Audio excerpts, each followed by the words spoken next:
더불어민주당 대변인 한민수입니다. 논평을 발표하겠습니다.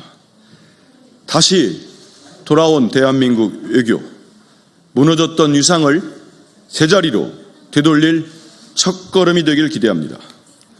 이재명 대통령이 오늘 취임 후 첫 해외 순방에 나섭니다.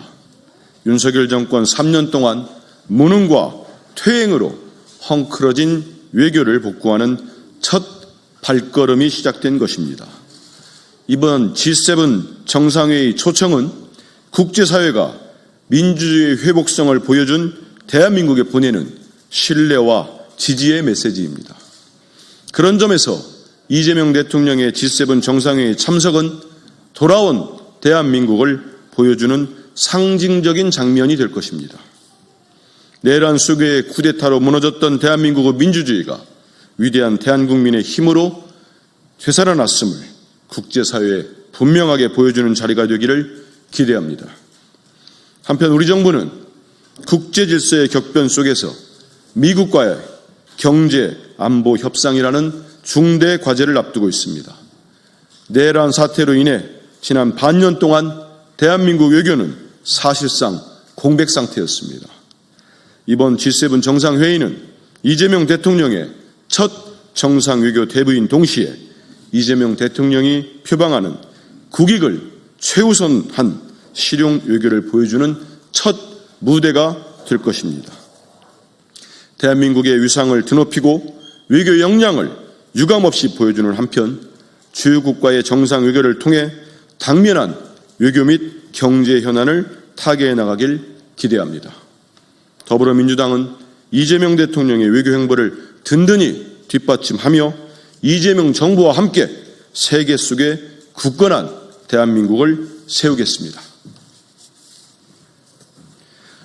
한반도 평화정착을 가로막으려는 대북 전단 살포에 엄중한 책임을 물어야 합니다. 대북 확성기 방송이 중단되었지만 일부 민간단체들이 대북 전단 살포를 계속하고 있습니다. 정부의 공식 중단 요청과 경고에도 불구하고 일부 단체들은 대북 전단 살포를 강행하며 한반도 평화정착을 위한 기회를 가로막고 있습니다.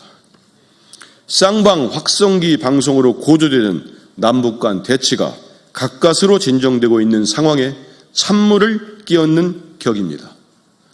불법적 행위일 뿐만 아니라 군사적 충돌을 유발할 수 있는 심각한 도발입니다.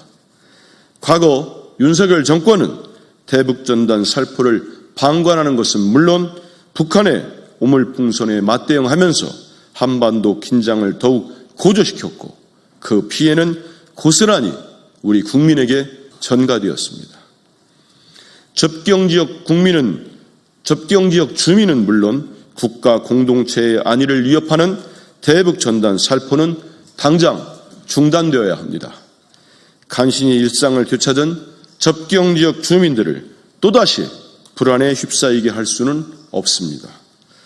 끊어진 남북 연락망을 복원하기 위해 바삐 움직여야 할 지금 자극적인 전단 살포로 한반도 긴장을 다시 고조시키는 행위는 어떠한 명분으로도 정당화될 수 없습니다.